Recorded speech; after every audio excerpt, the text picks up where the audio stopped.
To make an entire room go silent, to make even seasoned basketball minds stop breathing for a second before they dare answer, the question didn't need to be complicated. It only needed one name. What is Caitlin Clark's real legacy at Iowa? Not the easy answer. Not the safe answer. Not the lazy answer people throw around when they don't understand what they just witnessed. Because her legacy was never just about points, records, logo threes, sold-out arenas, screaming crowds, broken scoreboards, or highlight reels that looked more like fiction than basketball. No, Caitlin Clark's legacy at Iowa was something much more dangerous, much more beautiful, and much harder to control. It was the story of what happens when once-in-a-generation talent collides with a coach strong enough not to worship it, not to fear it, and not to let it destroy itself.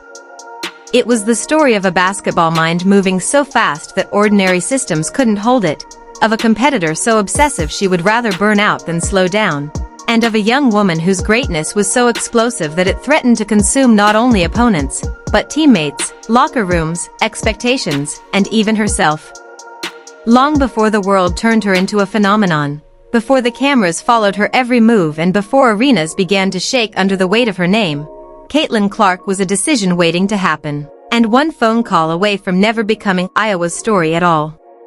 Because the truth, the part that makes this entire saga even more unbelievable, is that Iowa was not supposed to be the ending. In many ways, it wasn't even supposed to be the beginning. She had another path laid out in front of her, another dream dressed in certainty, another future that looked cleaner, safer, and more obvious from the outside. Notre Dame made sense. It fit the family narrative. It fit the faith. It fit the image. It fit the version of her life that everyone around her could understand. It was respectable, prestigious, and already approved by the people whose opinions mattered most. The decision looked finished. The road looked chosen. But the most life-changing decisions rarely fall apart with noise, they fall apart in silence. In restless nights. In that feeling in your chest when your own future doesn't feel like yours. And that's where the real story began. Caitlin Clark, even as a teenager, already had the kind of inner wiring that separated the merely talented from the truly unstoppable. She could feel when something was wrong, even when logic said it was right. She could feel when a path was too polished, too arranged, too borrowed from someone else's expectations. And beneath all the reasons she was supposed to go one way, something inside her kept pulling the other direction. Her original dream had been bigger, sharper, and more ruthless. She wanted the ultimate stage. She wanted the ultimate standard. She wanted to be chosen by the sports elite, and when that dream didn't happen the way she imagined, it left a mark. That kind of rejection doesn't just disappear. It becomes fuel. It becomes scar tissue. It becomes the quiet thing a player carries into every gym after that. So when one door didn't open and another one no longer felt honest, she did something that future legends almost always do at the exact moment their lives are about to change. She trusted the feeling nobody else could fully explain. And when she made that call to Iowa, it didn't just alter a roster. It didn't just change recruiting. It didn't just improve a team. It detonated the future of an entire program. But what makes this story so compelling is that the call itself was not the miracle. The miracle was what happened after. Because when most people think about Caitlin Clark's rise, they imagine immediate domination, instant chemistry, and some smooth cinematic climb from gifted recruit to unstoppable icon. That's not what this was. What walked into Iowa was not a polished superstar ready to fit beautifully into a winning machine. What walked into Iowa was a basketball hurricane. A genius with a flamethrower attached to her instincts. A player who could see plays before they existed, but who also believed, often with complete sincerity, that the fastest path to victory was to carry everything herself. And honestly, before college, she had every reason to believe that. When you spend years being the answer to every problem, the offense, the closer, the bailout, the miracle, the rescue, the shotmaker, the creator, the heartbeat of every possession, it doesn't just become your role, it becomes your identity. And that identity doesn't disappear just because the jersey changes. So from the beginning, Lisa Bluder wasn't simply coaching talent. She was confronting one of the hardest assignments any coach can face. How do you refine greatness without dulling it? How do you teach a once-in-a-generation player to trust others without accidentally taking away the exact edge that made her extraordinary in the first place? How do you challenge someone who has spent her entire life being right with the ball in her hands? That was the real battlefield. Not the opponents. Not the rankings. Not the media. The battlefield was internal. It was philosophical. It was emotional. It was the daily collision between a coach who understood team basketball at a surgical level and a player whose brilliance often operated beyond structure. And almost immediately, the friction was obvious. Caitlin was electric in practice, no one questioned that. The talent was absurd. The vision was outrageous. The shot-making felt almost disrespectful to the laws of basketball. But underneath the brilliance was a problem, and Lisa Bluder saw it before the rest of the world fully could.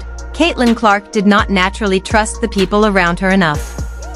Not because she was selfish in the shallow, lazy way critics love to use that word, but because she had been conditioned by years of being the one who had to save everything. When a player has spent so long being the solution, passing the burden to someone else can feel like surrender. And surrender was not in her bloodstream. So practices became proving grounds. Scrimmages became emotional minefields. Every missed read, every missed shot, every wrong call, every disruption to the rhythm she believed could win, it all hit her with volcanic force. She wasn't just competitive. She was violently allergic to losing, even in moments that most people would dismiss as meaningless. That kind of wiring is a gift in front of a camera and a nightmare behind closed doors if nobody knows how to handle it. And Lisa Bluder did something incredibly important very early. She refused to be intimidated by the star. That matters more than most people realize. A lot of coaches say they want transcendent players, but what they really want is transcendent production without transcendent chaos. They want greatness that is convenient. They want talent that obeys. They want fire that never scorches the walls. Caitlin Clark was never going to be that kind of player. She was too alive, too intense, too emotionally combustible. So there were moments, and they were real moments, where practices boiled over, where arguments flared, where the line between competitive fury and destructive emotion got dangerously thin. There were days when she had to be thrown out of practice. Think about that for a second. The player who would become the face of women's basketball, the player who would eventually bend the sport around her own gravitational pull, was getting kicked out of practice because the fire inside her couldn't yet distinguish between control and combustion. That's not failure. That's raw greatness before discipline. That's what happens when a force of nature enters a system that isn't built to simply admire it, but to shape it. And Lisa Bluder understood something that changed everything. You do not extinguish a fire like that, you teach it where to burn. That became the heart of the relationship. Not punishment. Not ego wars. Not humiliation. Direction. Containment. Honesty. Every technical, every emotional blow-up, every stubborn exchange was part of a larger and much more difficult process, turning a phenomenon into a leader. Because leadership is where this story becomes deeper than basketball. It's easy to celebrate a superstar when she's dropping points from another planet. It's much harder to confront the hidden cost of building a team around someone so bright that everyone else risks feeling invisible. And Lisa Bluder knew that was the next danger. When one player becomes the center of everything, the headlines, the fans, the sold-out tickets, the social media clips, the sponsorship gravity, the national conversation, the locker room can quietly start to fracture. Not always through open resentment. Sometimes through smaller, quieter things. A feeling. A comparison. A moment of being overlooked. A teammate wondering whether her own sacrifice still matters.